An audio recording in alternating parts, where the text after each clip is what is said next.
The Pool Guy Podcast Show. The Pool Guy Podcast Show. The Pool Guy Podcast Show. Yeah! Hi, and welcome to the Pool Guy Podcast Show. In this podcast, I'm going to go over hot tub or your above ground spa chemistry. I recently did a video on hot tub chemistry, and I'm going to expand on it in this podcast so it can cover some more points that maybe weren't clear in the video or need to be expanded on.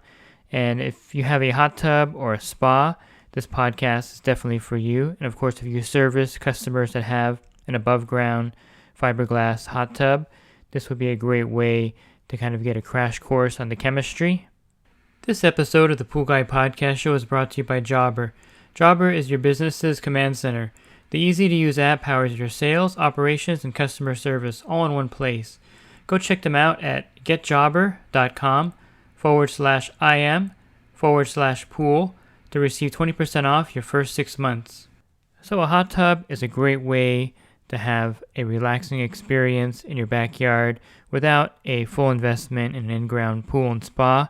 So they're very popular in a lot of areas where maybe you don't have room for a full pool and spa combo, or if you have a condo or something like that and you want somewhere to relax in the backyard. They're very convenient. A lot of the customers that have these complain about not being able to maintain them, and it's fairly easy once you know the basics of how to maintain your hot tub or what's called a spa. I think they're referred to nowadays as hot tubs over spas. So I'm going to use the term hot tub throughout this podcast for you to make it easier.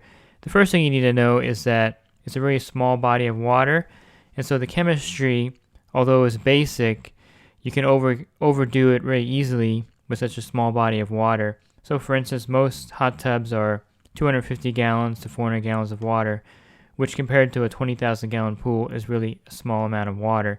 Also, the hot tubs are heated a lot to 100 degrees constantly, so the chemistry is going to be affected by that. Of course, the sanitizer will burn off quicker in that kind of environment with the water temperature at 100, so you have to check the chemistry at least once a week, sometimes more than once a week, depending on how much usage you have with your particular hot tub. And so those are some factors that you don't really deal with in the pool. The small amount of water and the fact that it's heated to 100 degrees on a continuous basis.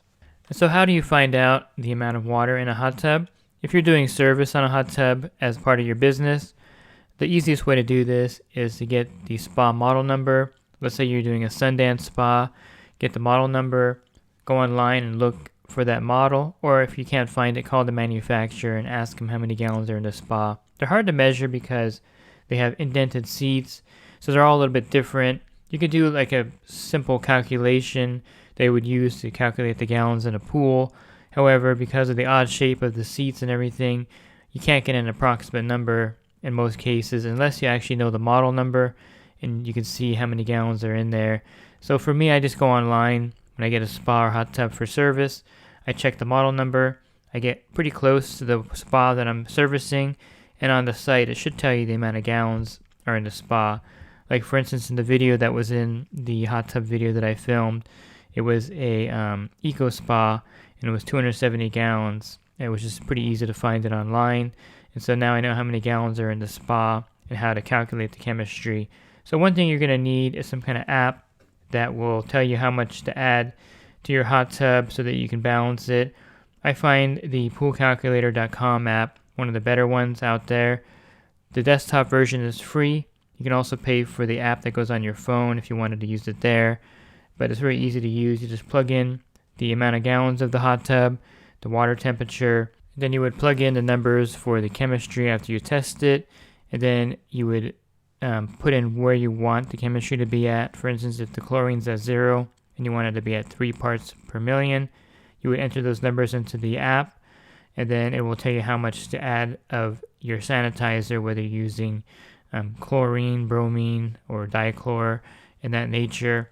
And then, of course, with the pH, it'll also tell you how much dry acid to add. I'll go over that a little bit more when I talk about the chemistry to the spa to bring down the pH, or how much sodium bicarbonate to add to bring up the pH in the spa. And so it was much harder in the old days to do this because you had to get a chart and match up the amounts, and then you would have to divide it because it's such a small body of water. So the app really helps in this regard. It'll give you the amount to add in ounces and in teaspoons. Again, we're dealing with a small body of water, so it doesn't take too much to adjust it up or down depending on the chemistry.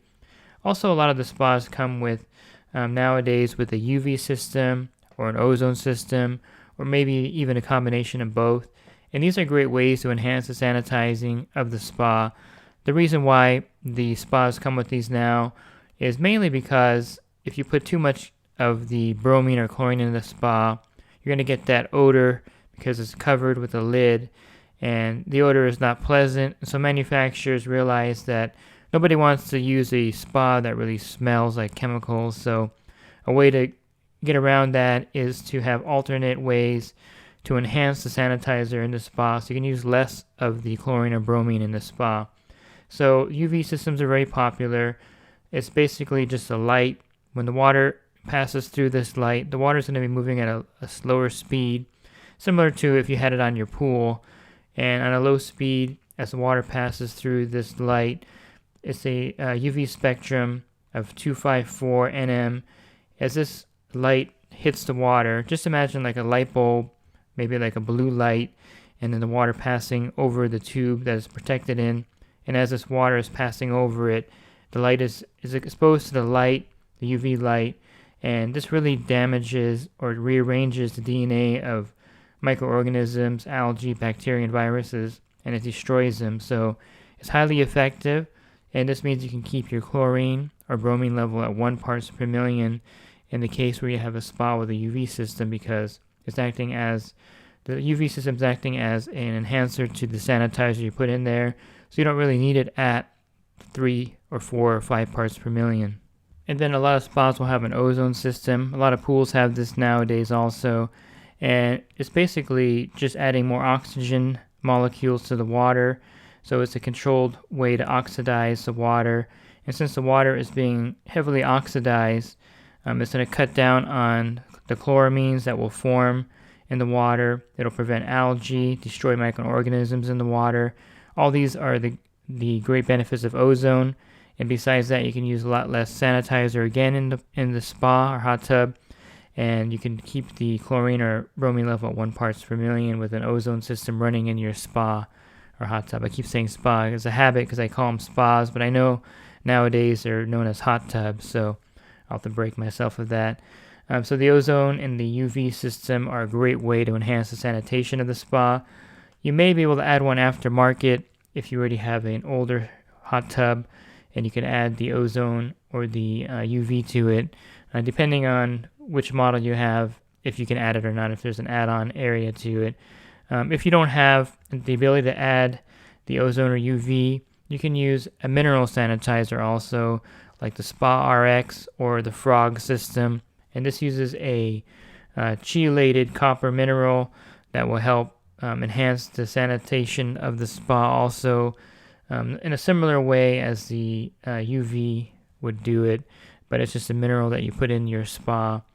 Or you can just use straight chlorine and bromine in your spa to sanitize it, which a lot of people do without the ozone and the UV system.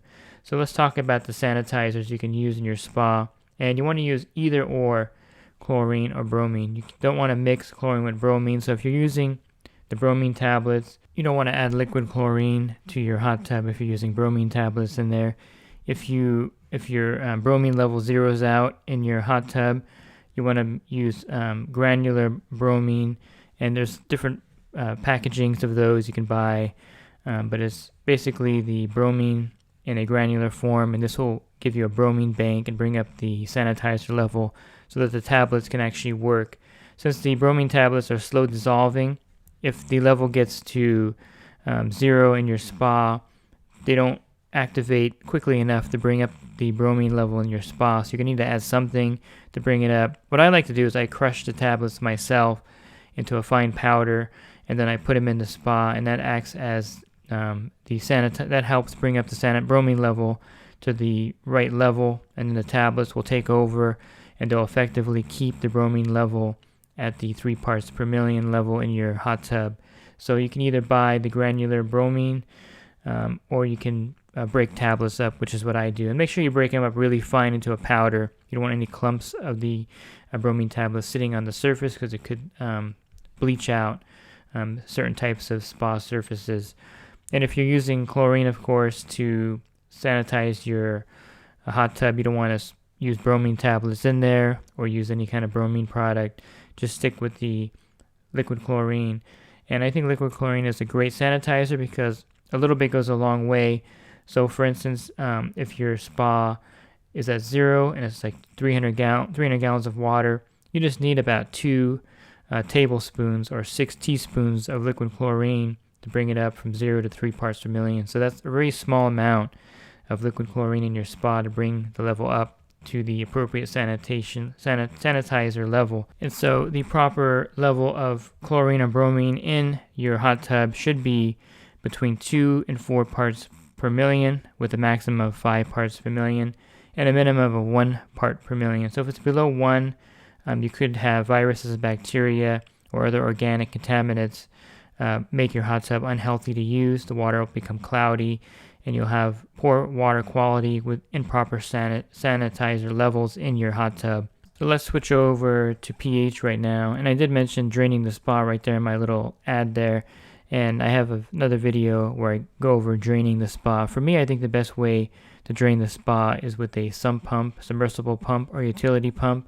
If you use a utility pump, it'll get the water down to below 1/4 inch. So it'll drain all the water out pretty rapidly. So a 300-gallon spa with a 1/4 horsepower utility pump, you can drain that whole spa down in about 20 minutes. And then you refill it in about 20 minutes also. So about an hour of your time is going to be used to drain and service a hot tub.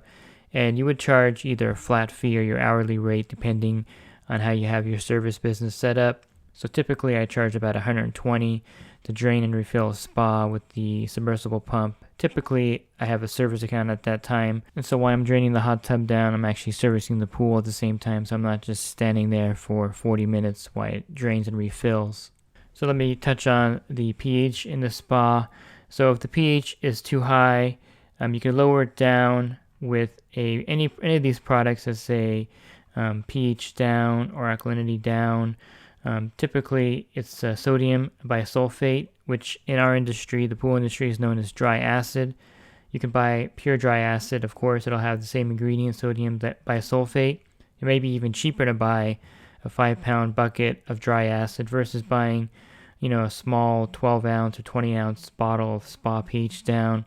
Usually the spa products are more expensive because they're manufactured in a smaller amount and then they're sold under different labels. So the active ingredient you're looking for to lower down the pH and alkalinity, it'll lower both down at the same time, is sodium bisulfate. And so if you have high pH, typically you'll have high alkalinity in your spa, and you would use this to lower down the pH and alkalinity at the same time. So you don't need too much of the sodium bisulfate or dry acid in your spa to lower it down.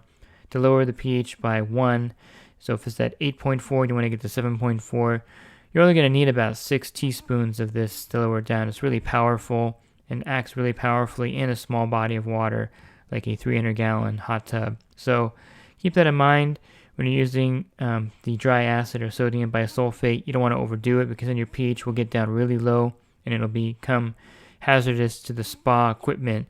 If it drops below 7.0, you can have some damage to the pump in the spa and things like that. Any kind of metal parts in the spa could start to rust and corrode with very low pH in your spa. Then you want to raise the pH up immediately in that case with sodium bicarbonate. And since I mentioned that, if you have low pH or low alkalinity in your spa, you want to raise it up with the sodium bicarbonate.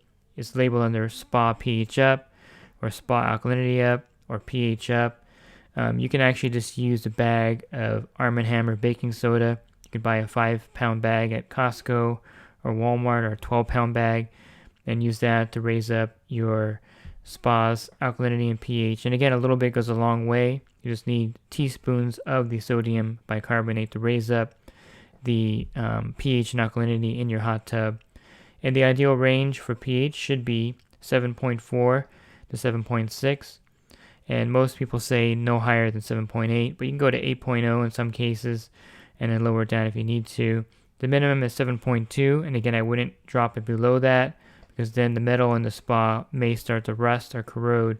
So keep the pH between 7.4 and 7.6, and it's really easy to do with the sodium bicarbonate and the sodium bisulfate, the pH down and the pH up to get it within the ideal range. So you can play around with it with the pool calculator and see how much you have to add to raise and lower that. And it's not that difficult to do as long as you have the right calculator to see how much you need to add to your spa.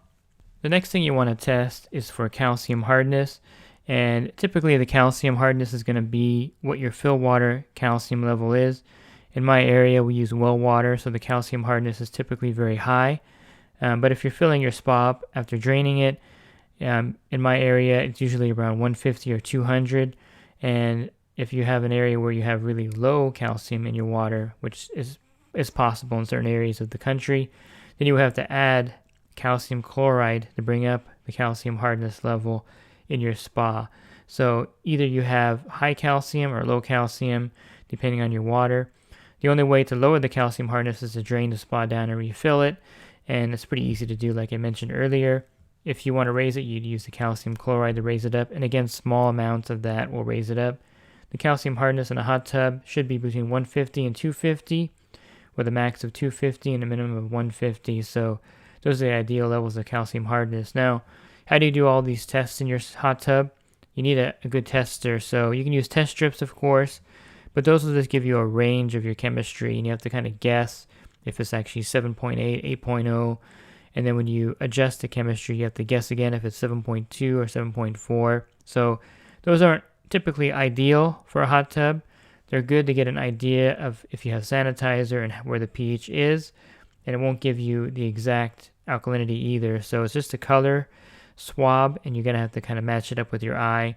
If you're going to be doing your own hot tub care, I prefer if you get a reagent tester like the Taylor test kit, maybe the K2005 or 2006, or get a photometer tester like the Color Cube Pro 7, the Pool Lab 1.0.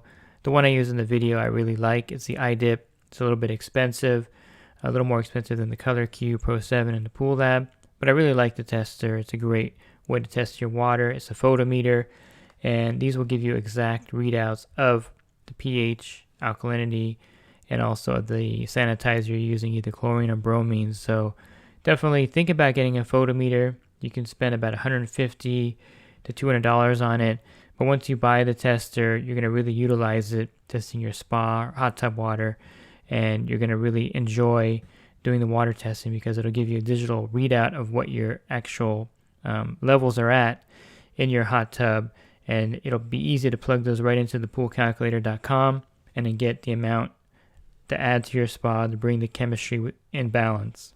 And the way I look at it, if you're going to spend $5,000 or $7,000 on a hot tub, spending $150 to $200 on a good test kit to preserve your investment is very logical. If the pH gets too low, again, it could ruin your hot tub. And if you use it when the sanitizer level is at 0, you can get really sick and ill from different viruses and bacteria and organic contaminants in the water. So it's a good idea to invest in a really good test kit so you can keep your hot tub balanced. And I think it's a better investment than using, $10 test strips. It's just not logical to use those when you spend $4,000 to $7,000, $8,000 on a hot tub and you want to balance it. And if you do service, you definitely want to run a reagent test with the hot tubs you're maintaining, or use a photometer to get an accurate reading, just so that the customer has high quality water at all times while they use their hot tub while you're taking care of it. So since the hot tub is covered all the time, you're not going to need cyanuric acid to protect the chlorine from the sun's UV rays, and so you're not going to need cyanuric acid in your hot tub. So you're not going to need any trichlor tablets. I do not recommend using those in your hot tub anyway, because the odor from the chemicals is really going to be strong with it covered. And besides that, it'll add conditioner or cyanuric acid to your hot tub, which you don't need. Definitely the bromine tablets don't have cyanuric acid in them. In fact, the cyanuric acid conditioner is not compatible with bromine. So the way that cyanuric acid works briefly is it bonds with the chlorine molecule and unbonds rapidly. That's what protects it from the UV rays. but the bromine molecule does not bond with cyanuric acid, and so it's useless in a spa.